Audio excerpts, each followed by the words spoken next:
இது தனிப்பட்ட விதத்துல தாக்கியும் நிறைய கமெண்ட்கள் வந்திருந்து ம். அந்த கமெண்ட்களை நாங்க பெரிய அளவுல நாங்க இந்த இடத்துல அட்ரஸ் பண்ண விரும்பல. அது இப்ப அவர் சொல்றாரு, எனக்கு பரிசுத்த ஆவியானவர் என்னை இன்னொரு திருமணம் பண்ண சொல்றாரு.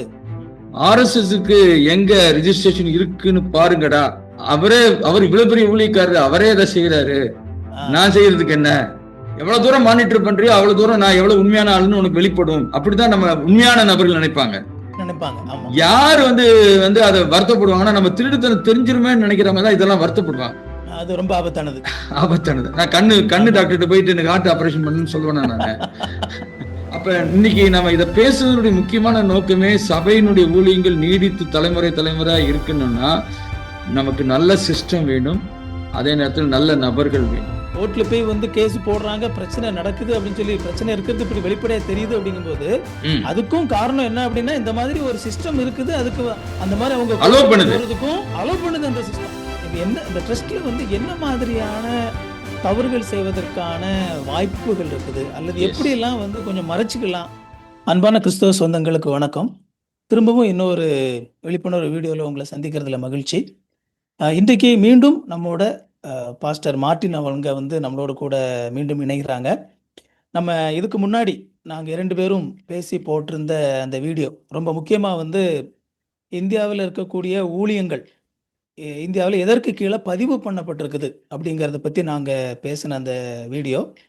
அதில் கம்பெனி ஆக்ட் அப்படின்னு சொல்லி இருக்குது, சொசைட்டி ஆக்ட்னு சொல்லி இருக்குது, ட்ரஸ்ட் ஆக்ட்னு சொல்லி இருக்குது. இதில் எதுக்கு கீழே ரிஜிஸ்டர் பண்ணால் என்ன மாதிரியான வாய்ப்புகள் இருக்குது, எது ரொம்ப சேஃபானது, எதுக்குள்ளே நீங்கள் ரிஜிஸ்டர் பண்ணால் உங்களை மறைச்சிக்கலாம், அந்த மாதிரியான ஒரு சில விஷயங்கள் பேசியிருந்தோம். அதை பல நபர்கள் பார்த்துருந்தீங்க. பார்த்து பல பேர் பயனடைஞ்சிருந்தாங்க. ஒரு சிலர் எப்படி இதை செய்கிறது அப்படின்னு சொல்லிலாம் கூட கேட்டிருந்தாங்க. இன்னும் ஒரு சிலர் பார்த்தீங்க அப்படின்னா அதில் எங்களுடைய அந்த வீடியோ பார்த்துட்டு நிறைய கமெண்ட்லாம் கூட போட்டிருந்தாங்க. நெகட்டிவான ஒரு சில கமெண்ட்டும் போட்டிருந்தாங்க, சந்தேகங்களையும் வெளிப்படுத்தியிருந்தாங்க. ஸோ அதனால் இந்த வீடியோவில் நாங்கள் என்ன யோசித்தோம் அப்படின்னா, முதலாவது அந்த வீடியோவில் கேட்டிருக்கக்கூடிய ஒரு சில முக்கியமான கமெண்ட்ஸ், அதுக்கு பொதுவாக கேட்டிருக்கக்கூடிய கமெண்ட்ஸ், அதுக்கு முதலாவது நாங்கள் ஒரு சில பதிலை சொல்லலாம் அப்படின்னு சொல்லி நினைக்கிறோம்.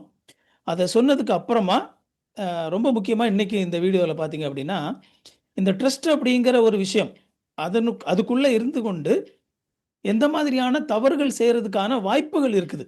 அந்த ட்ரஸ்ட் அப்படிங்கிற அமைப்பு எவ்வளவு ஈஸியாக ஒரு சில விஷயங்களை மறைக்கிறதுக்கு வாய்ப்புகளை ஏற்படுத்தி கொடுக்குது அப்படிங்கிறத பற்றியும் ஒரு சில விஷயங்கள் இன்றைக்கி நாங்கள் டிஸ்கஸ் பண்ண போகிறோம். இதில் பேசக்கூடிய விஷயங்கள் கண்டிப்பாக உங்களுக்கும் பயனுள்ளதாக இருக்கும், நம்முடைய கிறிஸ்தவ சமூகத்தை சீர்படுத்துவதற்கும் பயனுள்ளதாக இருக்கும் அப்படின்னு சொல்லி நாங்கள் நம்புகிறோம். வணக்கம் பாஸ்டர், மீண்டும் இந்த நிகழ்ச்சியில் கலந்து கொள்றதுக்கு ரொம்ப சந்தோஷம். ஆமா, நீங்க அருமையா இன்ட்ரோடக்ஷன் கொடுத்தீங்க. வாய்ப்புகள்னு சொன்னீங்க, தவறு செய்வதற்கான வாய்ப்புகள் தான் சொல்லிகள். தவறு செய்கிறவர்கள் இவர்கள் நம்ம சொல்றது நம்ம நோக்கம் இல்லை. கண்டிப்பா இல்ல. அத நீங்க தயவாக எல்லாரும் புரிந்து கொள்ள வேண்டும். ஒரே ஒரு வார்த்தை சொல்ல முடியும், தூங்குறவங்களை எழுப்பலாம், தூங்குற மாதிரி நடிக்கிறவங்களை எழுப்ப முடியாது. அதனால நாங்க தூங்குறவங்களை மட்டும்தான் எழுப்ப விரும்புறோம். சரியா? தூங்குற மாதிரி நடிக்கிறவங்களை நாங்க எழுப்ப விரும்பல. அது உங்களுக்கும் தேவனுக்கும் இடையில இருக்கக்கூடிய ஒன்று. ஸோ அதனால நான் முதல்ல வந்த சில கமெண்ட்ஸை நம்ம பார்ப்போம். அதை பத்தி நம்ம என்னன்னா, ஒரு சிலது நேரடியா தனிப்பட்ட விதத்துல தாக்கியும் நிறைய கமெண்ட்கள் வந்திருந்து அந்த கமெண்ட்களை நாங்க பெரிய அளவுல நாங்க இந்த இடத்துல அட்ரஸ் பண்ண விரும்பல. அது தனிப்பட்ட விதத்துல என்னையோ அல்லது பாஸ்டர் மார்ட்டினையோ நேரடியா தாக்குறது, அதை பத்தி நாங்க வருத்தப்படல. பொதுவான ஒரு சில கமெண்ட், உண்மையாகவே கன்சர்னா இருக்கக்கூடிய ஒரு சில கமெண்ட்கள் இருக்குது. அவங்களுடைய கேள்விகளுக்கு பதில் சொல்ல வேண்டியது எங்களுடைய கடமையா இருக்குது. அதனால நாங்க இதை செய்யறோம். ஆமா, எங்களை தாக்குறது நீங்க எவ்வளவு நாள் தாக்குங்க, ஏன்னா நாங்க கிறிஸ்துவுக்குள்ள இருக்கிறோம், ஒன்னும் எங்களை சேதப்படுத்தாது. சரியா? அதனால ஒன்னும் பிரச்சனை கிடையாது எங்களுக்கு. நீங்க எவ்வளவு தாக்குனாலும் கர்த்தர் உங்களை நிலைத்து வராங்க. நான் காமிக்கிறேன் இப்ப. ஆமா. ஏன்னா ஒருத்தர் கேட்டிருக்காரு, நீங்க கூட வாசிக்கலாம். ஃபர்ஸ்ட் வாசிங்க. ஃபர்ஸ்ட் இது society and trust is not important because of anything is not permanent, Jesus is coming soon. அதான் நிறைய கிறிஸ்தவர்களுக்கு இன்னைக்கு இருக்கக்கூடியது என்ன அப்படின்னா, இதெல்லாம் ரொம்ப முக்கியமா, ஊழியம் செய்யுங்க, இயேசு கிறிஸ்து வராரு, ஊழியம் செய்யுங்க, இதெல்லாம் ஒரு பெரிய விஷயமா பத்தி பேசிட்டு இருக்கீங்களே, இதெல்லாம் ரொம்ப முக்கியமா, ட்ரஸ்ட் முக்கியமா, சொசைட்டி எல்லாம் முக்கியமா அப்படிங்கிற ஒரு கேள்வி நிறைய பேருக்கு இருக்குது பாஸ்டர். ஸோ இப்போ அதுக்கு நம்ம ஒரு பதில் போட்டிருக்கோம், அதை வாசிக்கிறேன். அதே பதில் சில மற்ற கமெண்ட்ஸுக்கும் பொருந்தும். அதாவது முதல்ல நம்ம எல்லாருமே புரிஞ்சுக்க வேண்டியது, ஆண்டவர் ஊழியம் செய்யும் போது மத்தியில நம்ம தெளிவா சொல்றாரு, நாங்க பிசாசுகளை துரத்தணும், நாங்க தீர்க்க தரிசனம் உரைச்சோம் அப்படின்லாம் சொல்லும்போது, நான் உங்களை அறியேன்னு சொல்றார்.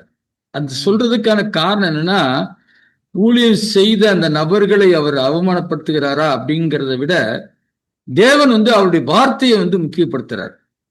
சோ இதை அன்பான கிறிஸ்தவர்கள் புரிந்து கொள்ள வேண்டும். ஊழியம் செய்கிற நபர்களை விட தேவனுடைய வார்த்தை ரொம்ப முக்கியமானது. சோ அதனால வார்த்தையின்படி நான் ஊழியம் செய்யலன்னு வச்சுக்கோங்களேன். நான் கர்த்தருக்கு தானே ஊழியம் செய்யறேன், வசனத்தை பின்பற்றணும் இல்லையா, நான் ஊழியம் செய்யறேன் அப்படின்னு நம்ம சொல்லக்கூடாது. ஏன்னா வார்த்தை என்ன சொல்லுதுன்றதை நீங்க வாசித்தீங்கன்னா, ரோமர்ல 13ஆம் அதிகாரத்துல 1 5 வசனம், எந்த மனுஷனும் மேலான அதிகாரம் ஒருவருக்கு கீழ்ப்படிய கடவன், ஏனென்றால் தேவனாலே அன்றி ஒரு அதிகாரம் இல்லை, உண்டாயிருக்கிற அதிகாரங்கள் தேவனாலே நியமிக்கப்பட்டிருக்குது. அப்ப இந்த வசனத்தின்படி இந்த இந்தியாவிலேயோ உலகத்திலேயோ நம்ம ஊழியம் செய்யும் பொழுது இந்த உலகத்துக்குள் தேவனால் ஏற்படுத்தப்பட்ட அதிகாரங்கள் இருக்குது. சோ அந்த அதிகாரத்துக்கு நான் கீழ்ப்படியாமல் இஷ்டத்துக்கு ஊழியம் செய்ய முடியுமா? அதனாலதான் ஆண்டவர்கிட்ட கேட்கிறாங்க, வரி செலுத்துறது ராயனுக்கு வரி கொடுக்கறது நியாயமான்னு கேட்கும்போது, நீங்க தேவனுடைய பிள்ளைங்க, அதெல்லாம் எவனுக்கு வரி கொடுக்க தேவையில்லைன்னு ஆண்டவர் சொல்றாரு. நீங்க பேசிட்டு இருக்கும்போது என்னுடைய மனசுல அதுதான் ஓடிட்டு இருந்துச்சு.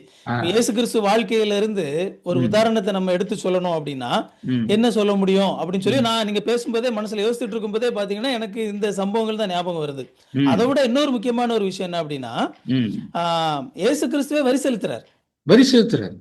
ஆமா, அது ரொம்ப முக்கியமானது. ஏன்னா அவரு ஒரு சில பேர் கேக்குறாங்க, நீங்க வரி செலுத்துறது இல்லையா, நீங்க அப்படின்னு சொல்லி கேட்கும்போது, பேதுரு உள்ள வரும்போது பேதுரு கிட்ட சொல்றாரு, இந்த மாதிரி போய் ஒரு மீனை போய் பாரு, அந்த மீனுடைய வாயில ஒரு பணம் இருக்கும், அதை எடுத்துக்கொண்டு நம்ம எல்லாத்துக்கும் வரியா செலுத்து அப்படின்னு சொல்லி இயேசு கிறிஸ்துவே சொல்றாரு. அப்போ அவரு எல்லாவற்றையும் படைத்தவர், அவருக்கு மேலான அதிகாரம் என்ன இருக்குது? ஒண்ணுமே இல்லை. ஆனா அவர் இந்த உலகத்துல மனுஷனா வந்திருக்கும் போதும் கூட அவர் அந்த டைம்ல இல்லையா, அவர் மனுஷனா ஒரு சூழ்நிலைக்குள்ள வந்திருக்கிறாரு, அவர் அதுக்கு கீழ்பிடிச்சு நடக்கிறத நம்ம பார்க்க முடியாது. அவர் பிலாத்துக்கு முன்னாடி இருக்கும்போது நான் தேவனுடைய குமாரன் தான் சொல்றாரு, ஆனா வரி செலுத்தி இருக்காரு. ஆமா, அதான் இல்லையா? அப்ப தன்னை அதிகாரத்திற்கு அவர் கீழ்படுத்தி இருக்கிறார். அந்த இடத்துல ராயனுக்கு வரி இது கொடுக்கறது அவசியமான இல்லைன்னு சொல்லியிருந்தா நிறைய பேர் ரொம்ப சந்தோஷப்பட்டிருப்பாங்க. ஆமா. இப்ப நீங்க தொடர்ந்து இந்த வசனங்கள் நம்ம 5 வசனங்கள் நம்ம எல்லாத்தையும் வாசிக்க போறதுல நம்ம இதை காமிச்சிருக்கிறோம். இதுல ஆண்டவர் என்ன சொல்றாருன்னா, நீங்கள் கோபாக்கினின் நிமித்தம் மாத்திரமல்ல, 5வது வசனம், மனசாட்சி நிமித்தம் கீழ்ப்படியணும்னு சொல்றாரு. சோ நமக்கு கிறிஸ்தவங்களுக்கு மிக முக்கியமானது கைடிங் லேம்ப் எதுன்னா நம்முடைய மனசாட்சி. நம்முடைய மனசாட்சி எதனால இயங்கணும்னா தேவனுடைய வார்த்தையின்படி இயங்கணும். அப்படி இயங்கும் பொழுது நம்ம மனசாட்சிப்படி சரியான காரியங்களை நாம் செய்வது அவசியமா இருக்குது. இதை இவருக்கு மட்டும் சில பேர் இன்னொரு கேள்வி கேட்பாங்க பாஸ்டர் இந்த இடத்துல, என்னுடைய மனசாட்சி பரிசுத்த ஆவியானவரால கட்டுப்படுத்தப்படுது, எனக்கு கடவுளுடைய வார்த்தையின்படி எனக்கு நடக்கிறனா இல்லையான்னு சொல்லி எனக்கு தெரியல, ஆனா என்னை பரிசுத்த ஆவியானவர் நடத்துறாரு, நாங்க பரிசுத்த ஆவியானவர் சொல்ற மாதிரி செய்யறோம், கட்டுப்படுத்தப்படுறாரு அப்படிங்கிற ஒரு விஷயத்த ஒரு சிலர் சொல்லும் போது அதுக்கு என்ன பதில் சொல்லுவீங்க? என்ன பதில்னா ரொம்ப சிம்பிள். நீங்க புரிந்து கொள்ள வேண்டியது 3 அத்தாரிட்டி இருக்குது. ஒண்ணு சர்ச், சரியா? இன்னொன்னு ஃபேமிலி, இன்னொன்னு கவர்மெண்ட். இந்த 3 யாரால் ஏற்படுத்தப்பட்டதுன்னா தேவனால் ஏற்படுத்தப்பட்டது.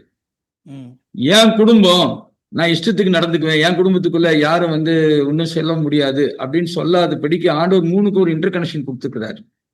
சரியா? இப்ப நான் யாரோடய நான் வாழ்ந்துக்குவேன் அப்படின்னு சொல்ல முடியாது. நான் ஒருத்தரோட திருமணம் பண்ணா நான் கவர்மெண்ட் படி ரிஜிஸ்டர் பண்ணணும். சரியா? அது உலகத்தில் இருக்கிற இது ஆண்டவர் ஏற்படுத்தி வச்சிருக்கிறார். சோ ஆண்டவருடைய வார்த்தை ஒரு நபர் இன்னும் ஒரு நபரை தான் திருமணம் பண்ணி வாழணும் அப்படின்னு சொல்லி ஆண்டோடைய வார்த்தை சொல்லுது. அத கவர்மெண்ட் என்ன சொல்லுது, நீ ரிஜிஸ்டர் பண்ணி நீ இந்த மனைவியோட தான் இருக்கிறேன்றத எனக்கு ரிஜிஸ்டர் பண்ணுன்னு வார்த்தை கவர்மெண்ட் சொல்லுது. சோ அப்ப நம்ம தேவன் சொல்றத நம்ம கண்டிப்பா என்ன செய்யணும், செஞ்சுதான் ஆகணும். சோ கவர்மெண்ட்டுக்கு கீழ்படுகிறது.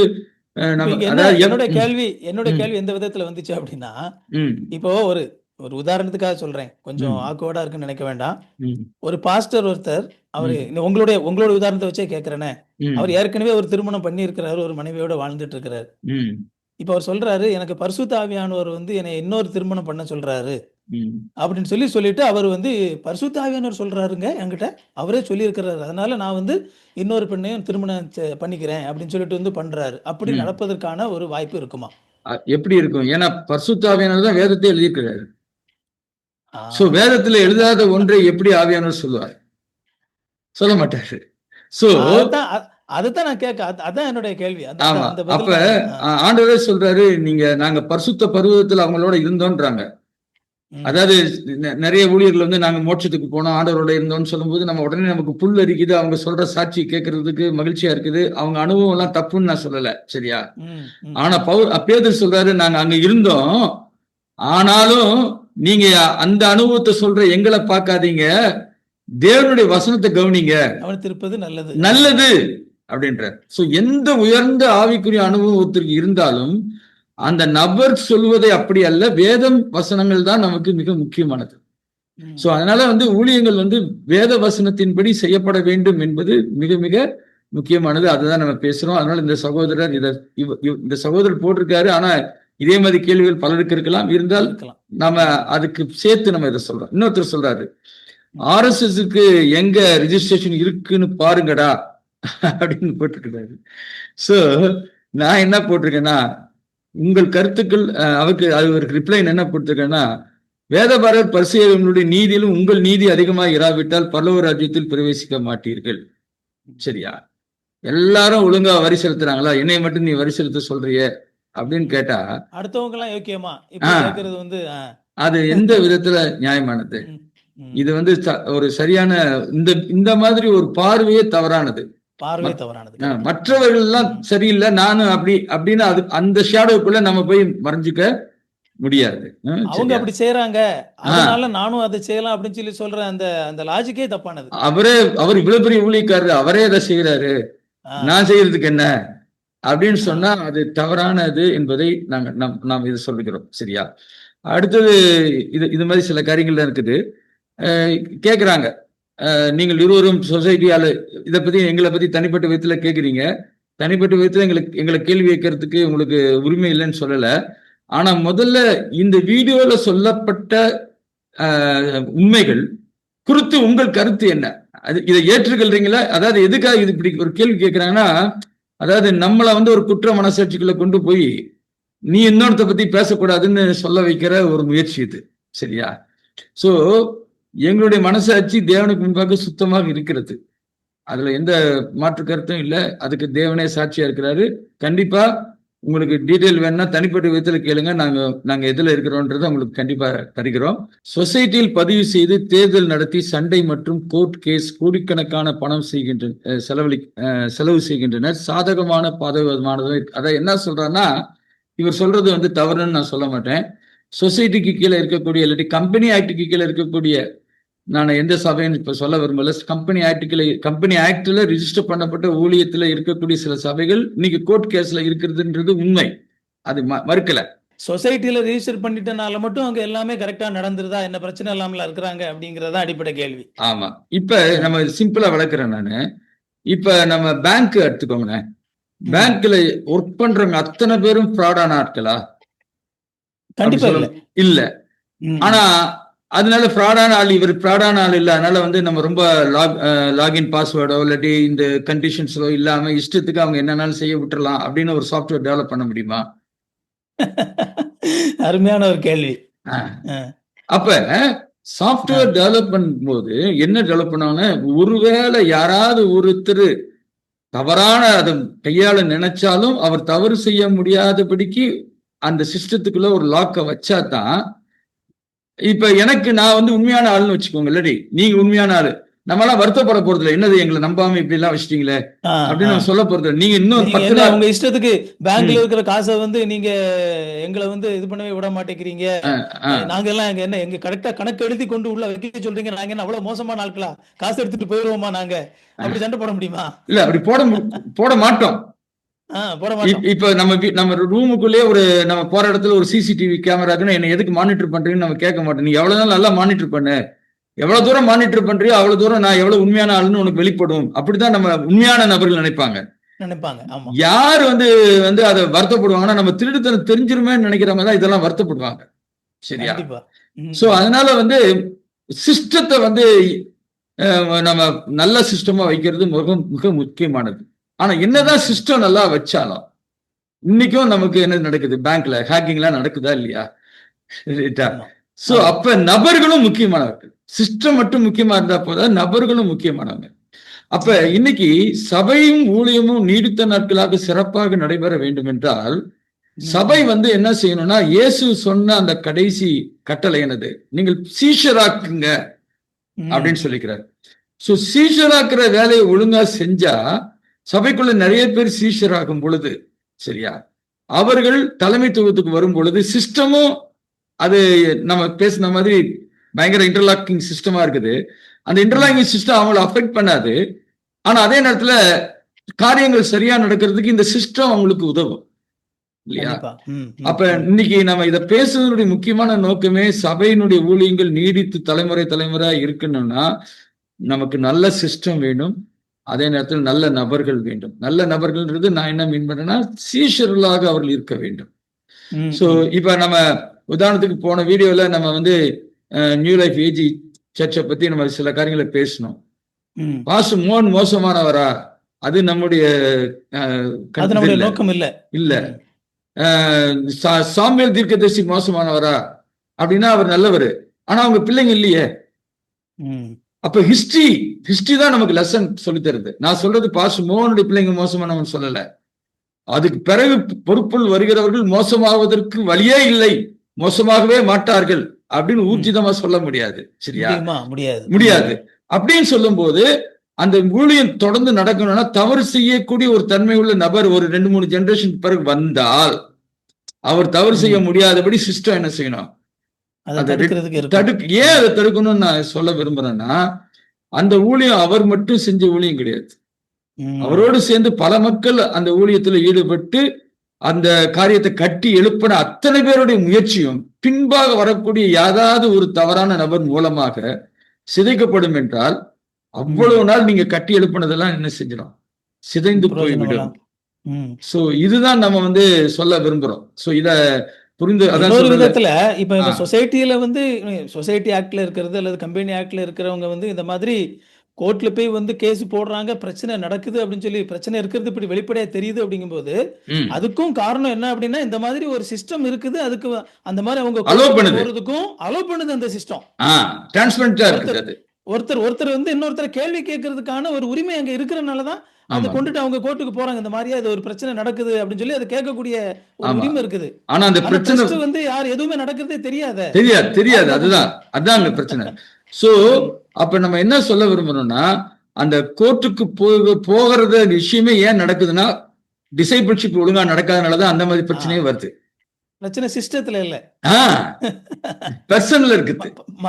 அதான் நாங்க எனக்கு நீங்க சொல்லும்போது எனக்கு வந்து ஒரு ஞாபகம் வருது. நான் பைபிள் காலேஜ் படிச்சுக்கிட்டு இருந்த நேரத்துல அப்ப நாங்க உட்கார்ந்து சர்ச் ஹிஸ்டரி சம்பந்தப்பட்ட ஒரு பாடம் படிச்சுக்கிட்டு இருக்கிறோம். அப்போ ஒரு கான்வர்சேஷன் போயிட்டு இருக்குது. அப்போ சர்ச் ஹிஸ்டரிங்கிறனால சர்ச்சில் இருந்து இருக்கக்கூடிய விஷயங்கள் என்னென்ன கத்துக்கலாம் அப்படிங்கிற மாதிரி ஒரு டிஸ்கஷன் எங்க கிளாஸ்ல போயிட்டு இருக்குது. அப்போ நான் கேட்கிறேன், அதாவது இந்த மாதிரி அது இதே மாதிரிதான் சிஎஸ்சி சர்ச்சில் நான் சிஎஸ்சி சர்ச் பேக்ரவுண்ட்ல இருந்து வந்தனால நாங்க கேட்ட மாதிரி சிஎஸ்சி சர்ச் இந்த மாதிரி இவ்வளவு பிரச்சனைகள் இந்த மாதிரி வருதே, அப்போ இந்த மாதிரி இப்படி பிரச்சனை வருது அப்படின்னா அந்த சிஸ்டம் ஃபெயிலியர் தானே அப்படின்னு சொல்லி நான் கேட்கிறேன். அப்ப எங்க ப்ரொஃபசர் வந்து ஒரு செகண்ட் கூட யோசிக்கல, உடனே இமீடியட்டா சொன்னாங்க, பிரச்சனை சிஸ்டத்துல இல்ல மனுஷங்க கிட்ட அப்படின்னாரு. பிரச்சனை மனுஷங்க கிட்ட, சிஸ்டத்துல ஒரு பிரச்சனையும் இல்ல அப்படின்னு சொல்லி சொன்னாங்க. சோ அதான் ரொம்ப முக்கியமானது. மனுஷங்க கரெக்டா இருந்துட்டாங்க அப்படிங்கும் போது அங்க வந்து சிஸ்டம் அது கூட சேர்ந்து கரெக்டா வேலை செய்யும். ரெண்டும் வந்து ஒண்ணுக்கு ஒண்ணு காம்ப்ளிமெண்ட் பண்ணும். கண்டிப்பா சிஸ்டமும் பர்சனும் காம்ப்ளிமெண்ட் பண்ணுவாங்க. சோ அதுதான் நம்முடைய நோக்கம். நம்ம இத பத்தி பேசுவதற்கான நோக்கம். அதை நம்ம ஓரளவுக்கு நம்ம தெளிவுபடுத்திருக்கிறோம். தூங்குறவங்க எல்லாம் இதுல எந்திரிச்சிருவாங்க. கண்டிப்பா தூங்குறமா நடிக்கிறவங்க எல்லாம் நம்ம ஒண்ணும் செய்ய முடியாது. அது ஆண்டர்ட்டு விட்டுலாம். சரிங்க பாஸ்டர். அடுத்ததா நமக்கு வந்து இந்த இப்போ ஒரு ட்ரஸ்ட் அப்படின்னு சொல்லி சொன்னீங்க. இப்போ இந்த ட்ரஸ்ட் அப்படின்னு சொல்லி பார்க்கும்போது என்ன இந்த ட்ரஸ்ட்ல வந்து என்ன மாதிரியான தவறுகள் செய்வதற்கான வாய்ப்புகள் இருக்குது அல்லது எப்படி எல்லாம் வந்து கொஞ்சம் மறைச்சுக்கலாம் அப்படிங்கறத வந்து கொஞ்சம் பாத்துடலாம். கண்டிப்பா நம்ம பார்க்க போறோம். இந்த ட்ரஸ்ட் பத்தி நான் ஒரு டாக்குமெண்ட் காமிக்கிறேன். ஒருத்தர் கேட்டிருந்தாரு, நீங்க என்ன சார்ட்டர்ட் அக்கௌண்டா, நீங்க லாயரா அப்படின்லாம் கேள்வி கேட்டிருந்தாரு. சரிங்களா? இப்ப வந்து ஒரு ஹார்ட் ஆபரேஷன் எனக்கு பண்ண தெரியல, எனக்கு தெரியாது, ஏன்னா டாக்டர் கிடையாது. ஆனா எந்த ஹார்ட் ஆபரேஷன் பண்ற டாக்டர்கிட்ட போகணும்னு தேடக்கூடியது கூட எனக்கு தெரியலன்னு வச்சுக்கோங்களேன். அது ரொம்ப ஆபத்தானது. நான் கண்ணு டாக்டர்கிட்ட போயிட்டு எனக்கு ஹார்ட் ஆபரேஷன் பண்ணணும்னு சொல்லுவேன் நானு. சரியா? குறைஞ்சபட்ச அதாவது ஒரு குறைஞ்சபட்ச ஒரு நாலேஜ், ஒரு என்ன சொல்றது, இதை வந்து ஒரு ஒரு ஒரு பொது அறிவு அப்படின்னு சொல்லி சொல்லலாமா? எல்லாருக்கும் வேணும். பொது அறிவு எல்லாருக்கும் வேணும். ஆமா. அந்த அறிவை நம்ம தேடிக்கிறதுக்கு இப்ப வந்து முந்தியெல்லாம் ஒரு இன்ஃபர்மேஷன் கிடைக்கிறது நமக்கு கஷ்டம். இப்போ வந்து நமக்கு வந்து கம்ப்யூட்டர் இருக்குது, கூகுள் இருக்குது, ஏஐ இருக்குது. நீங்க என்ன ஆமா. மாதிரி கேள்வியில போட்டு நீங்க தேடி கண்டுபிடிக்கிறதுக்கு எல்லாருக்குமே வாய்ப்பு இருக்குது. கண்டுபிடிக்காது உங்களுடைய பொறுப்பு. சரியா? அதுதான் ஆமா, எஸ் ஆமா. இப்ப நம்ம அதை பத்தி நான் ஒரு டாக்குமெண்ட் நான் உங்களுக்கு காமிக்கிறேன். ம் அஹ், அதாவது இதை காமிக்கும் போது திரும்பி நாங்க சொல்ல விரும்புறோம். ட்ரஸ்ட் வச்சிருக்கிற ஆளுங்க எல்லாம் மோசமானவங்க அப்படிங்கிற சொல்றதுக்கு இதை காமிக்கல. கண்டிப்பா ட்ரஸ்ட்ல இருந்தால் என்னென்ன தவறுகள் நடக்க வாய்ப்பு இருக்குதுன்றத சொல்ல வாய்ப்புகள் விரும்புறோம். இருக்குது. சரியா? அந்த சூழல்கள் ஆமா, அந்த அந்த அந்த அப்படிப்பட்ட சூழல்கள் உருவாகுவதற்கான வாய்ப்புகள் இருக்குது வாய்ப்புகள் இருக்குது. அப்படிங்கிறத தான் சுட்டி தான் நான் காட்டுறோம். சொல்ல Yes. விரும்புறோம். ரைட்டா? சோ இப்ப நம்ம பாத்தீங்கன்னா நம்ம ஹெட்டிங் பார்த்துடலாம். முதல்ல financial misappropriation and fraud. Selfish கெயினுக்கு ஒரு வாய்ப்பு இருக்குது. அது என்னன்றதை பார்ப்போம். Number 2, mismanagement of assets and property. சரியா? ம். அதாவது அசெட்ஸ்ன்றது இந்த இந்த சொத்துக்களை சொத்துக்கள் வந்து எப்படி வந்து ஆமா ஆமா ஹேண்டில் ஆமா பண்றதுல பிரச்சனை பிரச்சனை இருக்கலாம். இருக்குது. அடுத்தது கவர்னன்ஸ் அண்ட் லீகல் நான் கம்ப்ளைன்ஸ். சரியா? ம். அடுத்தது செல்ஃபிஷ்னஸ் இன் மினிஸ்ட்ரி ஆபரேஷன், நான் ஃபினான்ஷியல். இதெல்லாம் இருக்குது. ம். சரியா? இதை ஓரளவுக்கு நம்ம பார்ப்போம். இதை நான் உங்களுக்கு காமிக்கிறேன். Financial misappropriation and fraud, selfish gain. ம். இது வந்து பாத்தீங்கன்னா இப்ப diversion of funds for personal use. Trustees and functionaries using the trust money for their own luxury travel properties or lifestyle upgrades, treating the trust assets as their personal wealth. சரியா? அதாவது ட்ரஸ்ட்டுக்குன்னு சொல்லி அவங்க donation மூலமா வாங்கின பணத்தை ம். அவங்களுடைய சொந்த செலவுகளுக்காக ரொம்ப முக்கியமா ஆடம்பர செலவுகளுக்காகவும் கூட பயன்படுத்தி கொள்ளலாம். ஆமா. இப்ப எனக்கு தெரிஞ்ச ஒரு ஒரு தலை சிறந்த ஒரு போதகர், அவர் சிங்கப்பூர்ல ஒரு லேடி அவங்க. சரியா? ம். அவங்க வந்து ஒரு முறை நான் அவங்ககிட்ட பேசிட்டு இருக்கும்போது அவங்க சொன்னாங்க, ஒரு நான் நினைச்சேன் அவங்க தான் சீனியர் பாஸ்டர். ஓகே, ஒரு டிசிஷன் வந்து டக்குன்னு அவங்க நம்மகிட்ட போய் சொல்ல முடியும்னு நினைச்சிட்டு அவங்ககிட்ட ஒன்று கேட்கும்போது, நான் இந்த காரியத்தை என்னுடைய போர்டில் நான் வந்து பிளேஸ் பண்ணி டிஸ்கஸ் பண்ணிட்டு தென் பதில் சொல்றேன் அப்படின்னு சொன்னாங்க. சரியா? ஸோ அப்ப அந்த அந்த அது வந்து இந்த மாதிரி வெளிநாட்டுல இருக்கிற ஒரு சர்ச்சு. அங்க வந்து இந்த மாதிரி ட்ரஸ்ட்டுக்கு கீழே அது இல்லை. அதுதான் நான் சொல்ல விரும்புறேன் நான். ஸோ அப்ப போர்டுல யாருக்காங்கன்னா அவங்க சொந்தக்காரங்க கிடையாது. போர்டுல அந்த சபையில் இருக்கக்கூடிய பொதுவான அப்ப அது எனக்கு ரொம்ப ரொம்ப மகிழ்ச்சியா இருந்துச்சு. சரிங்களா? ஸோ அப்ப நான் என்ன சொல்ல விரும்புறேன்னா, இப்ப சொசைட்டிக்கு கீழே இயங்கும் பொழுது அப்படி ஒரு காரியத்தை தனிப்பட்ட விதத்துல ஒருத்தர் டிசிஷன் எடுத்து காரியங்களை செய்ய முடியாது. சரியா? சோ அது ரொம்ப முக்கியமானதா அப்படின்னு கேட்டா நிச்சயம் முக்கியமானது அப்படிங்கறத நம்ம புரிந்து கொள்வோம். இது காமன் சென்ஸ். இது வந்து எப்படி வந்து இப்ப அவங்களுக்கு ட்ரஸ்ட்டுக்கு வந்து டொனேஷன் மூலமா மற்றவங்க கொடுக்குற அந்த அன்பளிப்புகளை வந்து எப்படி அவங்க தங்களுடைய சொந்த செலவுகளுக்காக ஈஸியா பயன்படுத்திக்கலாம் ட்ரஸ்ட்ல. அதாவது நம்ம வந்து இப்ப நம்ம இதை கொஞ்சம் டீட்டெயிலா பேசுறதா இருந்தா, இப்ப நீங்க ஒருவேளை உங்களுக்கு தெரிஞ்சிருக்கலாம். நீங்க வந்து எஃப்எம்பிபி எடுத்துக்கிட்டீங்கன்னு வச்சுக்கோங்களேன். அவங்க போய் நிறைய பேர் பணம் கலெக்ட் பண்ணுவாங்க இல்லையா? போயிட்டு வீடு வீடா அவங்க சும்மா கலெக்ட் பண்ணிட்டு வருவாங்களா? ஒரு ரிசிப்ட் கொடுப்பாங்களா? ரிசிப்ட் கொடுப்பாங்க. எந்த ஒருத்தரும் ரிசிப்ட் கொடுக்காம காணிக்க வாங்க மாட்டாங்க. ஆமா. ஏன்னா அது வந்து எது கீழே இருக்குது? சொசைட்டி கீழே இருக்குது. சரியா? அப்ப ஒரு பணம் இன்கம் வந்துச்சுன்னா they have to show the receipt. சரியா? ஏன்னா நம்ம பர்சனலா போய் ஒருத்தர் கையில இருந்து நம்ம அதை வாங்குறோம். ரைட்டா? இப்ப வந்து இப்ப ஆன்லைன்ல டிரான்சாக்ஷன்னா ஓரளவுக்கு இவர் தான் இந்த பணத்தை கொடுத்தாருன்னு நமக்கு இருக்கும். சரியா? இப்ப ஆஃபரிங் பேக்ல போடுறோம் காசை, காணிக்க நம்ம தேவனுக்காக தான் அதை செலுத்துறோம். இப்ப சிஎஸ்ஐ சபையில நான் சொல்றேன், அந்த காணிக்கை யார் என்னவா? மூப்பர்கள் அப்படின்னு சொல்லி சர்ச்சில் இருக்கிற மெம்பர்ஸ் சில பேர் செலக்ட் பண்ணி வச்சிருப்பாங்க. அதுல 1-2 பேர் அந்த காணிக்கை எண்றதுக்கு வந்து பொறுப்பு கொடுத்துருப்பாங்க. அவங்க உட்காந்து விளக்கமா எண்ணி அதை வந்து நோட்ல எழுதி கணக்கு பார்ப்பாங்க. அவங்கலாம் ஒருத்தருக்கு ஒருத்தர் சொந்தக்காரங்களா? கண்டிப்பா சொந்தக்காரங்களா இருக்க மாட்டாங்க. வேற வேற ஆட்களா இருப்பாங்க. சோ அப்ப அந்த வந்த வருமானம் வந்து இவ்வளவுதான் வந்ததுன்றதுக்கு அங்க உங்களுக்கு ஒரு கணக்கு ஒப்புவித்தல் இருக்குது. சரியா? இன்னொரு விஷயம் ஆக்சுவலா சிஎஸ்ஐ சர்ச்சில் ரொம்ப கவனமா பார்த்துட்டு இருப்பாங்க. ஒரு சில நேரங்கள்ல அதாவது ஒரு சில தவறு நான் திரும்பவும் நம்ம எல்லாரையும் சொல்லல. அய்யர்வாள் ரெவரன்ஸ்லயுமே கூட ஒரு சிலர் கொஞ்சம் பண ஆசை உள்ளவங்க ஒரு சில நேரங்கள்ல மக்கள் டேபிள்ல கொண்டு வைக்கிற காணிக்கையை ஒரு சில பேர் கொஞ்சம் கவனக்குறமா எடுத்து பாக்கெட்ல வச்சிருவாங்க. பார்த்துக்கிட்டே இருப்பாங்க. ம் அப்போ அப்படி யாராவது செஞ்சாங்க அப்படின்னா ம் இமீடியட்டா போய் பார்த்து இந்த ஐரோல் வந்து டேபிள்ல வைக்கிற காணிக்கையை எடுத்து பாக்கெட்ல வைக்கிறாரு ம் கண்டுபிடிச்சு பப்ளிக்ல சொல்லி அது வந்து ஒரு பெரிய இஷ்யூ ஆக்கிடுவாங்க. ஆமா ஆமா என்னோட நடந்திருக்கு. ஆமா அதான் நான் நம்ம என்ன சொல்ல விரும்புறோம்னா அ- இ- இ- இது ஒன்ஸ் அது ஆஃபரிங்கா வருதுன்னா அது வந்து அந்த ஊழியருடைய பணம் கிடையாது. ம். ஊழியருக்கு நம்ம அந்த ஊழியத்திலிருந்து சப்போர்ட் பண்றதுக்கு ஒரு சப்போர்ட் மணி கொடுக்குறோம்னு வச்சுக்கோங்களேன், சேலரின்னு வச்சுக்கோங்களேன் ஃபார் எக்ஸாம்பிள். ம், ம், ம். சேலரி ஆன பிறகு அது அவருடைய பணம். பணம். ம், ஆனா காணிக்கையும் சேலரியும் ஒன்னா ட்ரீட் பண்ணிடக்கூடாது. ஆமா. சரியா? நீங்க திரும்பி நான் சொல்றேன், அன்னைக்கு ஸ்டான்லி பிரதர் அந்த இன்டர்வியூ நான் பார்த்துட்டு இருக்கும்போது அவர் அந்த ஃபவுண்டரா இருந்தாலும் தனக்குன்னு ஒரு சேலரி ஃபிக்ஸ் பண்ண சொல்லி அந்த சேலரி அவர் வாங்கியிருக்காரு. அப்படின்னா அது என்ன அர்த்தம்? அக்கௌண்ட்ல அது சேலரியா அது வெளியே வருதுன்னு நம்ம பார்க்கிறோம். ம், ம், ம். சரிங்களா? ஸோ இது ஜஸ்ட் ஒரு சில எக்ஸாம்பிள் நம்ம பார்க்கிறோம். ஸோ இந்த மாதிரி எந்த ஒரு, தவறுமே வந்து சொசைட்டிலையும் இதுல நடக்கலையான்னு கேட்டா நடக்கவே இல்லைன்னு நம்ம சொல்லல. ஆனா நடப்பது குறைவு. குறைவு. ஆனா இதுல வந்து நடந்தால் தெரியாது. சரியா? ம். அதுதான் நம்ம சொல்ல விரும்புறோம். அடுத்தது வாசிங்க பாஸ்டர் நீங்களே. இதுவா அந்த division of funds for personal use, அடுத்தது கீழே எம்பெசில்மெண்ட் அண்ட் ஸ்கிம்மிங், ஆ. intercepting cash donations before they are recorded, ஆ, skimming collections, inflating salaries or creating ghost employees, payroll manipulation or processing false expense reimbursements. ஆ. இது இதுக்கு நம்ம தமிழ்ல வேணா விளக்கம் கொடுத்துடலாம். நம்ம இது இப்படி எல்லாம் நடக்க வாய்ப்பு இருக்குதுன்னு நம்ம சொல்றோம். நடக்க இதெல்லாம் செய்ய முடியும். ஆமா. ஆனா இதெல்லாம் செய்யறாங்க அப்படின்னு நம்ம யாரையும் சொல்லல. சரியா? அதாவது டொனேஷன் வரும்போது அதை ரெக்கார்ட் பண்றதுக்கு முன்னாடியே அதுல இருந்து கொஞ்சம் காசு எடுத்துடலாம்.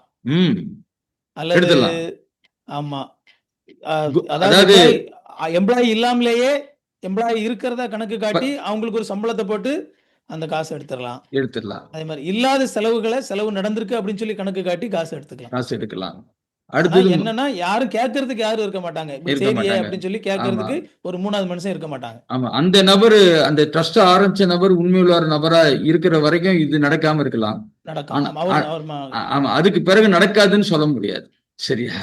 அடுத்து மணி லாண்டரிங். அதுல நீங்க பாத்தீங்கன்னா using the charitable trust as a friend to convert black money. ஆமா, இந்த கேள்வி எனக்குமே கூட இருந்துச்சு. ஏன்னா இந்த ட்ரஸ்ட் வந்து நிறைய பேர் இந்த பிளாக் மணியை வந்து ஒயிட்டா மாத்துறதுக்கு வந்து நிறைய யூஸ் பண்றாங்க அப்படிங்கிற ஒரு இது வந்து எனக்கும் தெரியும். பட் ஆனா எப்படி பண்றாங்க அப்படிங்கறது வந்து பத்தின ஒரு புரிதல் எனக்கு கிடையாது.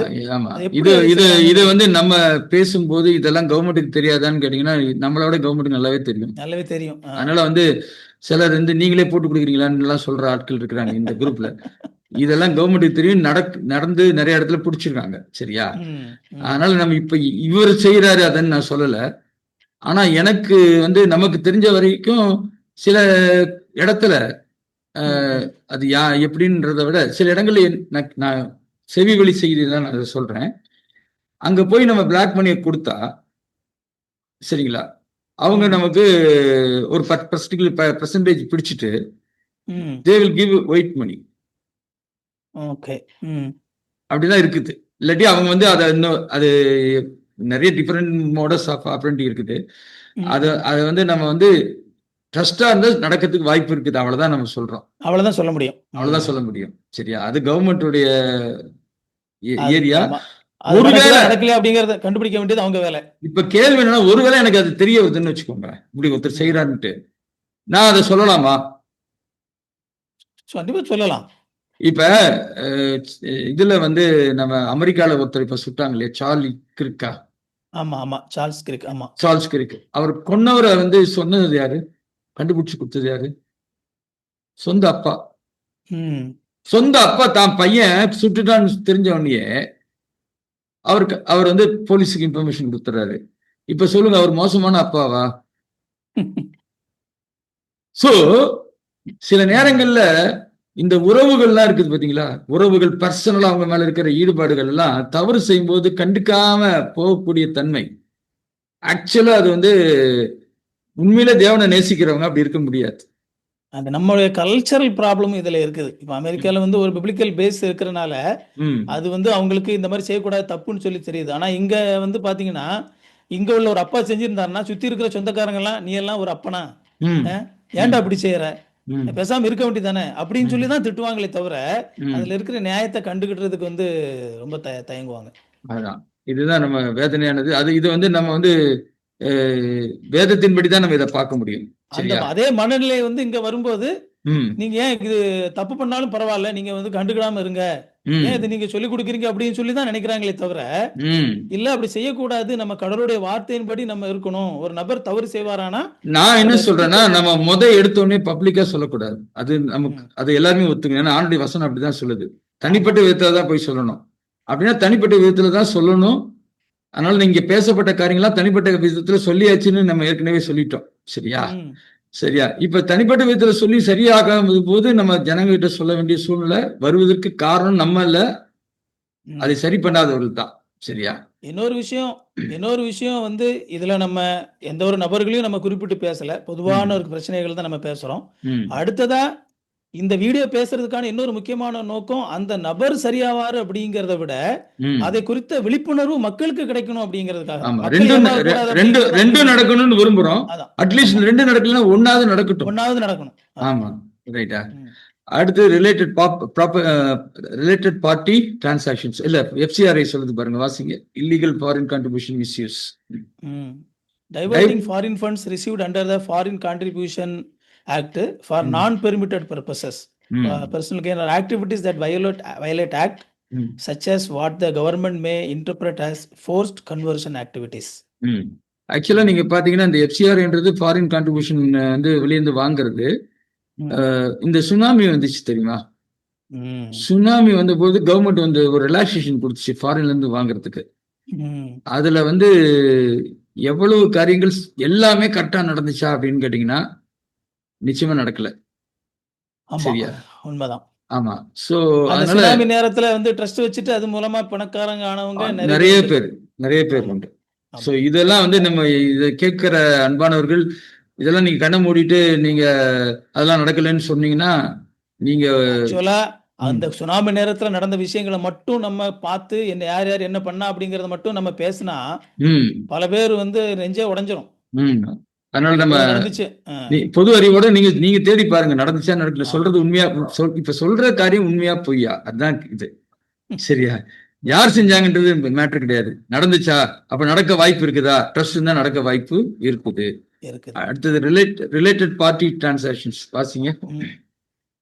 Entering into highly advantageous contracts for goods or services with a business owned by trustee, their family or associates, leading to inflated prices and siphoning of trust funds. இப்ப வந்து கவர்மெண்ட்ல வந்து நான் வச்சிருக்கான், நீ வந்து சொந்தக்காரனுக்கு கொடுக்க கூடாது அப்படிலாம் வச்சிருக்கான். சரியா? அதை மிஞ்சியும் கொடுக்குற ஆட்கள் இருக்கிறாங்க, திருட்டுத்தனம் பண்றாங்க. அது வந்து இங்க வந்து இப்ப நானே வந்து ட்ரஸ்டியா இருந்துகிட்டு நானே ஒரு பிசினஸ் வச்சு அந்த பிசினஸுக்கு என் ட்ரஸ்ட்ல இருந்த ஒரு இதை வந்து நான் என்ன செய்ய முடியும், ஆர்டர் வாங்கி நான் அதுக்கு சப்ளை பண்ணலாம். ஏன்னா என்னுடைய பிசினஸ் வேற நேம்ல இருக்கும், நான் இதுல ட்ரஸ்டியா இருப்பேன். அதனால வந்து வெளியே பார்க்கும்போது ரெண்டு வித்தியாசமா தெரியும், ஆனா உள்குத்து பாத்தீங்கன்னா ரெண்டு ஒண்ணுதான். சோ இது என்னன்னா ட்ரஸ்ட என்னுடைய சுயலாபத்துக்குன்னு நான் பயன்படுத்திக்கிறது. அதுக்கு வந்து ஒரு சொசைட்டியாவோ கம்பெனியாவோ இருந்துச்சு அப்படின்னா நானாவே அதை செய்ய முடியாது. அதுக்கு வந்து ஆக்ஷன், அதை வெளிப்படையா போட்டு ஆக்ஷன் நடத்தி அதை யாரு ஜெயிக்கிறாங்க அந்த மாதிரி தான் கொடுக்க முடியும். கரெக்டா கண்டுபிடிச்சிருவாங்க, ஒன்றும் செய்ய முடியாது. ஏன்னா எல்லாருமே வந்து பொதுவான ஆட்கள் தான் அதுல இருப்பாங்க. அது அடுத்து mismanagement of assets and property வாசிங்க. வந்து தவறா பயன்படுத்துறது. ஆமா வாசிங்க. Unauthorised sale or lease or property, selling or leasing immovable property, land building அந்த மாதிரி of trust without the mandatory prior sanction of the appropriate charity commissioner or court, often for personal benefit or kickbacks. இது வந்து நிச்சயமா 100% நடக்கிறதுக்கு வாய்ப்பு இருக்குது. நிறைய proofs இருக்குது, நம்ம கண்ணால பார்க்கிறது. விக்கிறது மட்டும் இல்ல, லீஸ் கொடுக்கிறது. சரியா? இப்ப லீஸுக்கு வந்து ஒரு ப்ராப்பர்ட்டி பிரைம் லொகேஷன்ல இருக்குது, அந்த இடத்துல வந்து நீங்க வந்து லீஸ் கொடுத்தா ஒருவேளை வருஷத்துக்கு 1 லட்சம் ரூபான்னு வச்சுக்கோங்களேன், ஃபார் எக்ஸாம்பிள். இல்ல மாசத்துக்கு 1 லட்சம்னு வச்சுக்கோங்களேன். நீங்க 100 ரூபாய் கூட கொடுக்கலாம் லீஸுக்கு கொடுத்துட்டு நீங்க ட்ரஸ்ட்டுக்கு வந்து அதுக்கான வருமானமா 100 ரூபாய் வந்துகிட்டு இருக்கும். இவங்க சைடுல வந்து ஏய் அங்க 100 ரூபா கொடுத்துக்கோ, மீதி அமௌண்ட் எங்க இவ்வளவு எனக்கு கொடு அப்படின்னு சொல்லி கொடுத்துட்டு இந்த மாதிரி எப்படி இப்படியும் நடக்க வாய்ப்பு இருக்குது. சரியா? அடுத்து லேண்ட் ஸ்கேம்ஸ் வாசிங்க. involving the trust property in illegal real estate dealings, ம். where trust land is sold at undervalued rates to a person entity connected to the trustees. சொத்துக்களை அந்த ட்ரஸ்டியா இருக்கிறவங்களுக்குள்ளேயே குறைந்த விலைக்கு விற்பதற்கான அவங்களாவே வித்துக்கலாம். வாய்ப்பு இருக்குது. அதெல்லாம் வந்து என்னென்ன நல்லா கவனிங்க. இதுல முக்கியமா நம்ம இதை வாசிக்கும் போது நான் சொல்ல விரும்புறது என்னன்னா, சட்டப்படி இவங்களை குற்றப்படுத்த முடியாது, ம். சட்டப்படி. ஆனா மனசாட்சியின்படி ஏன்னா அவங்க சட்டத்துக்கு உட்பட்டு தான் இதெல்லாம் செய்யறாங்க. அதாவது அந்த டாக்குமெண்ட் அது வந்து அவங்களுக்கு குற்றவாளியா தீர்க்காது. ம். ஆனா இவைகள் பொது அந்த கான்ட்ரிபியூஷன் பண்ற நபர்களுக்கு சொல்றேன், தேவனுக்கு முன்பாக இது தேவனால் ஏற்கப்படுமா அப்படிங்கறது உங்க மனசாட்சிக்கு நம்ம விட்டுறலாம். அவங்க கேட்கறவங்க மனசாட்சிக்கு விட்டுறலாம். சரியா? அதனால அது கண்டிப்பா நம்மளை பொறுத்த வரைக்கும் அது சரியானது கிடையாது. கண்டிப்பா சரியானது கிடையாது. அடுத்து புவர் ஸ்டூவர்ட்ஷிப் வாசிங்க. Negligence leading to the deterioration or loss of trust property due to failure to maintain records, properties or legal titles. So இதெல்லாம் வந்து ஸ்டூவர்ட்ஷிப்னா அது கண்காணிக்கிற வேலை. அந்த உக்கரணத்துவம் வந்து இல்லாமல் போவதற்கு இதுல வாய்ப்பு இருக்குன்னு சொல்லி நம்ம படிக்கிறோம். அடுத்து கவர்னன்ஸ் அண்ட் லீகல் கம்ப்ளையன்ஸ் வாசிங்க pastor. Lack of transparency and accountability. Failing to maintain proper books of accounts, not getting accounts audited or not sharing financial details with the beneficiaries or regulatory bodies. இதுல வந்து not sharing financial details with the beneficiary or regulatory bodies.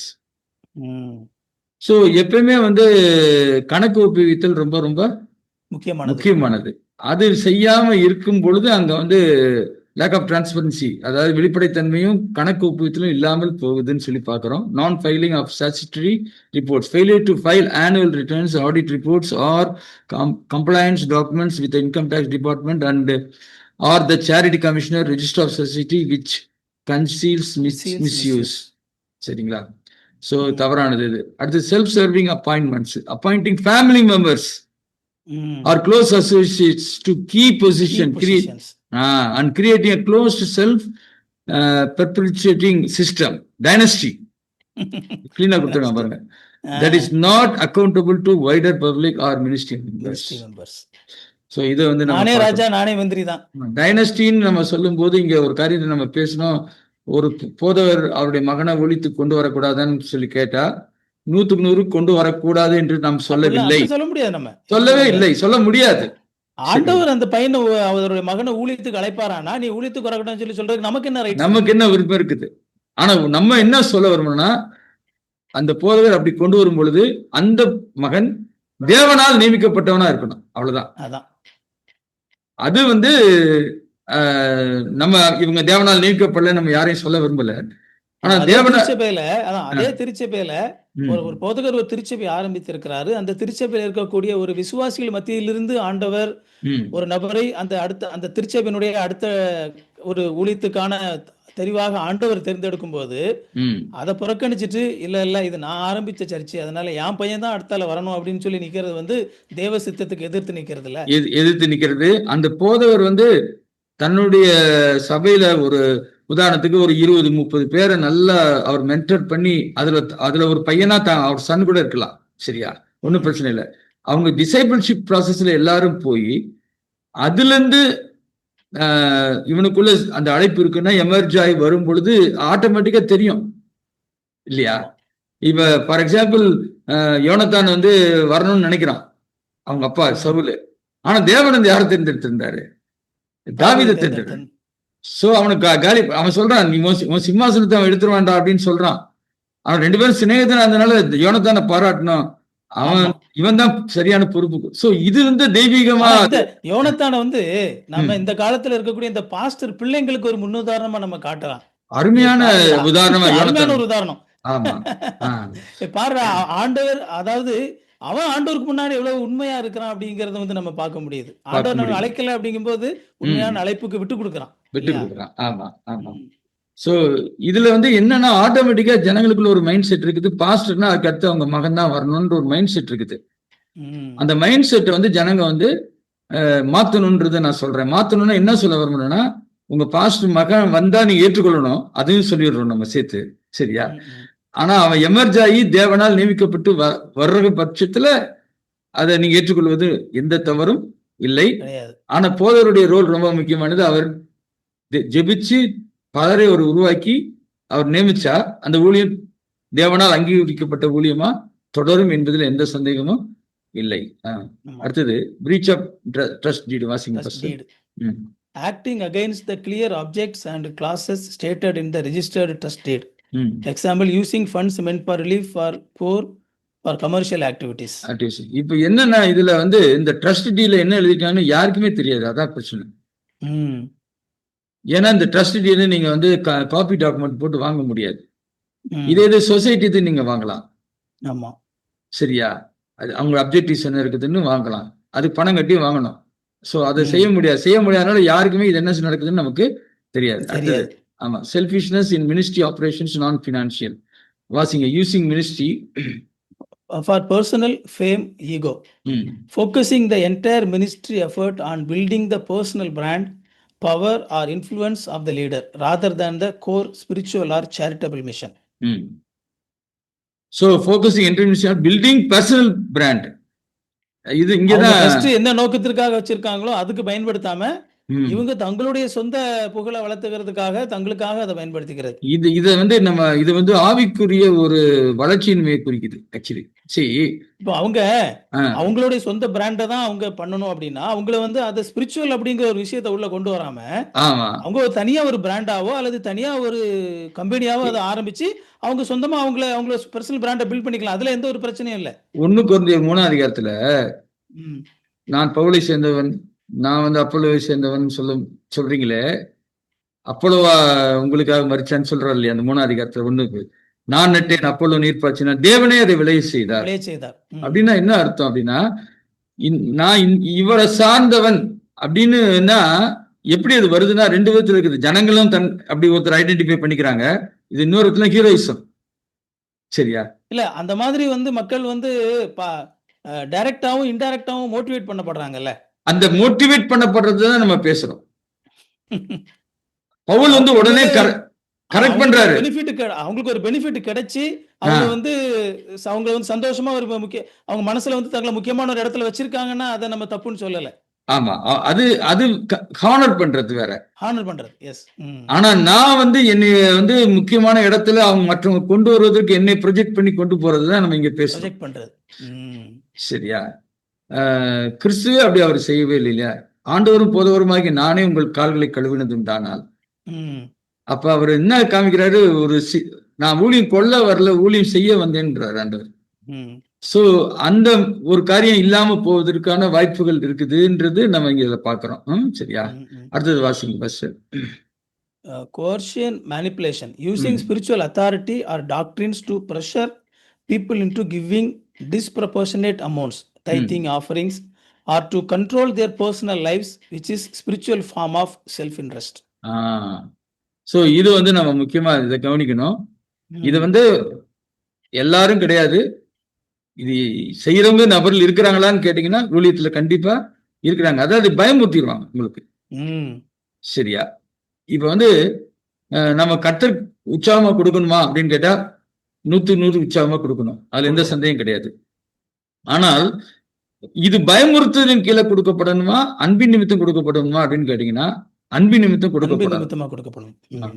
So அப்ப அன்பின் என்ன நான் கொடுக்கறதுக்கு ஒருத்தர் கொடுக்கறத பத்தி பேசும்போது எனக்கு தேவன் மேல அதிகமான அன்பு வந்து அதனால நான் கொடுக்க வைக்கப்படுறேன்னா, இல்லாட்டி நீ கொடுக்கலன்னா உனக்கு சாபம் வந்துடும், உனக்கு பிள்ளைங்க எப்படி ஆயிடுவாங்க, இல்லாட்டி உனக்கு பிசினஸ் லாஸ் ஆயிடும், உனக்கு பிள்ளை பிறக்காது, அது எனக்கு சொல்லி மிரட்டுறது, இல்லாட்டி இது கொடுத்தாதான் ஆண்டவர் உனக்கு இதை கொடுப்பாரு என்று சொல்வது வந்து தேவனுடைய வார்த்தைக்கு புறம்பானது என்று சொல்லி நம்ம பார்க்கிறோம். அது மட்டும் இல்ல, அது வந்து கடவுளை இழிவுபடுத்துவது, சரியா?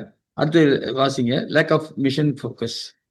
Diverting energy and resources to activities that primarily benefits the trustees interest, political networking, high profile events rather than the ministry's core mission, charity, community service. Service community service, spiritual development. சிரிச்சிடும். So இதெல்லாம் வந்து மிஷனுடைய focus. இப்போ நம்ம மினிஸ்ட்ரியை பத்தி தான் பேசுறோம். இந்த ட்ரஸ்ட்ன்றது பல பேர் வச்சிருக்காங்க வித்தியாசமான நோக்கங்களுக்காக. நம்ம மினிஸ்ட்ரிக்குன்னு ஆரம்பிக்கப்பட்ட ட்ரஸ்ட் இப்படி ஆவதற்கான வாய்ப்பு இருக்குது அப்படின்னு சொல்லி நம்ம பார்க்கிறோம். சரியா? இப்ப இதை தவிர பாஸ்டர், ஒரு பொதுவான நான் ஒரு ஐடியாவை நம்ம ஜனங்களுக்கு கொடுத்தா நல்லதுன்னு நான் யோசிக்கிறேன். என்னன்னா, இந்த என்பிஓ தர்பன் சொல்றாங்க. தர்பன் தர்பூசணின்னு சொல்றோம் இல்லையா, தர்பன். சரியா? அந்த இதுல நீங்க போய் நீங்க பாத்தீங்கன்னா, நீங்க சர்ச், வெறும் சர்ச்ன்ற வேர்டை நீங்க போட்டு பாத்தீங்கன்னா, ஜஸ்ட் அது நான் காமிக்கிட்டோமா அதை உங்களுக்கு? இதுல சர்ச்ன்ற, வெறும் சர்ச்ன்ற வேர்டு போடுறேன். சரியா?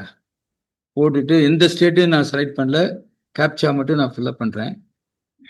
பாத்தீங்கன்னா 1ல ஆரம்பிக்குதா இங்க? ஆமா. இப்ப நீங்க லாஸ்ட் எண்ட் இங்க போயிட்டீங்கன்னா எவ்வளவு இருக்குது? 3084 சர்ச். ஏதோ ஒரு விதத்துல அவங்களோட நேம்ல வந்து இந்த சர்ச் அப்படிங்கிற பேர் வந்திருக்கு. ஆமா, இந்த போட்டு Zion baptist church, Zion revival church, உதாரணத்துக்கு சொல்றேன், ஜெயன் பிரேயர், இதெல்லாம் வந்து இவ்வளவு A to Z வந்துருச்சு. 3084. இது ஒவ்வொன்றை பத்தி நம்ம பேசுறது நம்ம நோக்கம் கிடையாது, அது நம்ம வேலையும் கிடையாது. ஆனா இதுல உள்ள போய் ஒவ்வொரு சர்ச்சையும் பார்த்தா எது சொசைட்டியில் ஆக்ட்ல இருக்குது, எது ட்ரஸ்ட் ஆக்ட்ல இருக்குதுன்னு நீங்க பார்க்கலாம். மேக்சிமம் வந்து இண்டிபெண்டன்ட் சர்ச்சஸ் எல்லாமே வந்து சர்ச் ட்ரஸ்ட் ஆக்ட்ல தான் இருக்குது. ட்ரஸ்ட் ஆக்ட் கீழே தான் இருக்குது. ஆமா, இது ஒரு வேதனைக்குரியது தான் என்னை பொறுத்த வரைக்கும். சரியா? அதை நீங்க ஏத்துக்கிறீங்களா ஏத்துக்கலையான்றது உங்க கையில விட்டுறேன் நானு. ஆனா அந்த ட்ரஸ்டினுடைய என்ன ஆபத்துன்றதை நம்ம இப்ப பார்த்தனால, இதுக்கு பிறகு நீங்க தான் அதை வந்து என்ன செய்யணும். ஒரு நிமிஷம், இதை நீங்க சரியா தவறா நீங்க ஃபாலோ பண்ண போறீங்களா, இல்லாட்டி அதை வந்து யோசிக்க வேண்டியது உங்களுடைய பொறுப்பு. அடுத்து வெறும் மினிஸ்ட்ரின்னு போடுறேன். மினிஸ்ட்ரின்னு போட்டீங்கன்னா 1ல ஆரம்பிக்குது. போனீங்கன்னா எவ்வளவு இருக்குது? 493. இது மினிஸ்ட்ரி அப்படிங்கிற பேர்ல இருக்குது. சரி, அப்ப இவ்வளவு பேரு நான் என்ன சொல்ல விரும்புறேன்னா, நீங்களே இதெல்லாம் எதுக்கு வெளியே எடுத்து கொடுக்குறீங்கன்னு சொல்லி கேட்டா, இதை நம்ம வெளியே எடுத்துக்கல, கவர்மெண்ட் போட்டு வச்சிருக்குது. இது ஏதோ நம்ம புதுசா கண்டுபிடிச்சு, அவங்களுக்கு ஏற்கனவே இந்த டீட்டெயில் எல்லாமே கவர்மெண்ட்டுக்கு தெரியும். கவர்மெண்ட் எதுக்கு போட்டு வச்சிருக்காங்க தெரியுமா? ஆக்சுவலா கவர்மெண்ட் என்ன எதுக்கு போட்டு வச்சிருக்காங்கன்னா, நீ கொடுக்கறதுக்கு முன்னாடி, ஏன்னா இந்த என்பிஓ தர்பன்ல ரெஜிஸ்டர் பண்ணியிருந்தாதான் ஏதாவது ஒரு கவர்மெண்ட்ல இருந்து ஒரு இதுக்கு கொடுக்குறான்னு வச்சுக்கோங்க, ஃபண்டிங் பண்றான்னு வச்சுக்கோங்களேன், சோசியல் ஒர்க்குக்கு. இந்த என்பிஓ தர்பன்ல அவங்க ரெஜிஸ்டர் பண்ணலன்னா கவர்மெண்ட்டே எய்ட கொடுக்க முடியாது. எய்ட்ஸ் உதவித்தொகை கவர்மெண்ட் சிலதெல்லாம் வந்து இந்த மாதிரி ட்ரஸ்ட் மூலமா, சொசைட்டி மூலமா அது அவங்கள பார்த்துட்டு கொடுக்குது. நீங்க இந்த எய்டா போட்டு கொடுங்க ஜனங்களுக்கு, நீங்க செஞ்சிருங்க. இத கவர்மெண்ட் கிராண்ட்ஸ் சொல்லுவாங்க. கிராண்ட்ஸ். ஆமா, கவர்மெண்ட் கிராண்ட்ஸ் கொடுக்குது. சரியா? சோ அதனால இதுல இருந்தாதான் அதை கொடுக்க முடியும். முத இந்த என்பிஓ தர்பன் வந்து ஆரம்பிக்கும் போது எல்லாரும் போய் அதுல நம்ம வந்து இதுல ரெஜிஸ்டர் பண்ண வேண்டிய அவசியம் இல்லை. கவர்மெண்ட் கிராண்ட்ஸ் வாங்குறவங்க மட்டும்தான் இதுல ரெஜிஸ்டர் பண்ணா ஃபர்ஸ்ட் கவர்மெண்ட் சொல்லிச்சு. இப்ப அதுக்கு பிறகு என்ன சொல்லிடுச்சுன்னா, கிராண்ட் வாங்குறியோ வாங்கலையோ நீ இதுல போடு.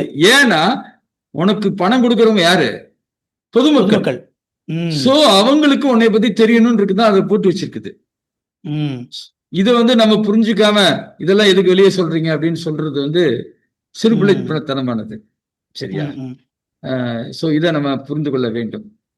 இதை விட்டு ஏதாவது நீங்க கேட்கறீங்களா? ஃபர்ஸ்ட் இல்ல நீங்க ஓரளவு வந்து நம்ம இந்த ட்ரஸ்ட்ல வந்து மக்களுக்கு இருக்கிற சந்தேகம் அதுதான். என்ன அப்படின்னா, ஏன் நீங்க இந்த மாதிரி பேசுறீங்க, இப்படி பொதுவில் வந்து நீங்க இப்படி சொல்றதுனால வந்து நம்மளை பத்தி மற்றவங்க என்ன நினைப்பாங்க அப்படிங்கிற ஒரு கேள்விதான் பல பேருக்கு இருந்தது. இன்னைக்கு வந்து நீங்க இந்த பேசின விஷயங்கள், அதுல முக்கியமா வந்து அந்த ட்ரஸ்ட் அப்படிங்கிற ஒரு விஷயத்துக்குள்ள என்ன மாதிரியான தவறுகள்லாம் நடக்கிறதுக்கு வாய்ப்பு இருக்குது, இதுவே வந்து அது ஒரு சொசைட்டியாவோ அல்லது ஒரு கம்பெனியாவோ இருந்துச்சு அப்படின்னா எப்படி ஒரு சில தவறுகள் தடுக்கப்படும், ரொம்ப முக்கியமா வந்து அந்த ஊழியம் வந்து எப்படி எதிர்காலத்துல காப்பாற்றப்படும் அப்படிங்கிறது தான். நல்லா நடந்துட்டு இருக்குது, எதிர்காலத்துல கெட்டு போயிடக்கூடாது. ஆமா, அது எல்லாருக்கும் நம்ம விரும்புறது. நம்மளுடைய விருப்பம் சரியா தவறா? நீ என்ன இன்னொரு ஊழியத்தை பத்தி பேசுற? இன்னொரு ஊழியம் யாருடைய ஊழியம்? அவருடைய ஊழியம். கர்த்தருடைய ஊழியம் தான். எல்லாமே தேவனுடைய ஊழியம். ஆமா. அப்ப இப்ப எப்படி இருக்குதுன்னா, நீ உன் வீட்டை மட்டும் பாத்துக்கோ, உன் சகோதரன் வீடு இடிஞ்சு போனா உனக்கு என்னன்னு சொல்ற மாதிரி இருக்குது. ம். இது வந்து சகோதரனுடைய வீடோ என்னுடைய வீடோ இல்ல, இது வந்து தேவனுடைய மாளிகையை கட்டுறோம். நம்ம எல்லாரும் சேர்ந்து ஆமா. தேவனுடைய மாளிகையை கட்டுறோம். நீங்க ஒரு பக்கம் ஆமா. கட்டுறீங்க, நான் ஒரு பக்கம் கட்டிட்டு இருக்கிறேன். அப்ப சோ நம்ம எல்லாரும் அப்ப அந்த சைடு கட்டுறவரும் ஒழுங்கா கட்டுறாரா அப்படிங்கறத உறுதி பண்ண வேண்டியதும் நம்மளுடைய கடமை தானே. இல்லாட்டி நான் கட்டின சேர்ந்துல விழுந்து போடும் கரெக்ட். இல்லையா? சோ ஆமா. சோ தேவனுடைய நம்ம எல்லாரும் இத கேட்கிறவங்க, அதான் சொல்றோம்ல, திரும்பி தூங்குறவங்க எந்திரிங்க, தூங்குற ம். மாதிரி நடிக்கிறவங்கள நாங்க ஒண்ணும் செய்ய முடியாது. இன்னொன்னு தெரிஞ்சு சொல்லிடுறோம் கடைசியா. சபைக்குள்ள முதல்ல நபர்களை கிறிஸ்துவை போல மாற்றும் ஒரு ஊழியத்தை எல்லா ஊழியமும் செய்தான்னு பாருங்க. அதாவது ம். சீஷர்களை மாத்திர நீங்க இன்னும் சபைக்கு போய் இன்னும் பல வருடங்கள குழந்தையா இருக்கீங்களா, இல்லாட்டி குமாரர்களா மாறிட்டீங்களான்னு பாருங்க. ம். அப்படி மாறும் பட்சத்துல நல்ல லீடர்ஷிப் வந்துரும். நபர்கள் நல்ல லீடர்ல வந்துருவாங்க. ஆனா அதுக்கு சிஸ்டமும் நல்லா இருந்துச்சுன்னா, ரெண்டும் ஒண்ணு சேரும் பொழுது சிறப்பாக அது சிறப்பா செயல்படும். இருக்கும். அதுதான் நம்ம ம். மெயினா ஃபோக்கஸ் பண்ணி இங்க சொல்லும்படி நம்ம ம். விரும்புறோம். ம். ரொம்ப ரொம்ப சந்தோஷம் பாஸ்டர். நீங்க வந்து உங்களுடைய கருத்துக்கள பகிர்ந்து கொண்டு, ரொம்ப ம். முக்கியமா நம்ம கிறிஸ்தவ திருச்சபையில ஒரு விழிப்புணர்வு, ஒரு எழுப்புதல் வரணும் அப்படிங்கிற ஒரு வாஞ்சையோட நீங்க Amen. செய்த இந்த காரியங்கள் வந்து ரொம்ப ரொம்ப பாராட்டுக்குரியது. Thank you pastor. Thank you so much. எல்லாருக்கும் ரொம்ப பயனுள்ளதா இருந்திருக்கும்னு சொல்லி நினைக்கிறேன். Thank you. God bless you. Thank you. Thank you. Sir. Thank you. நன்றி.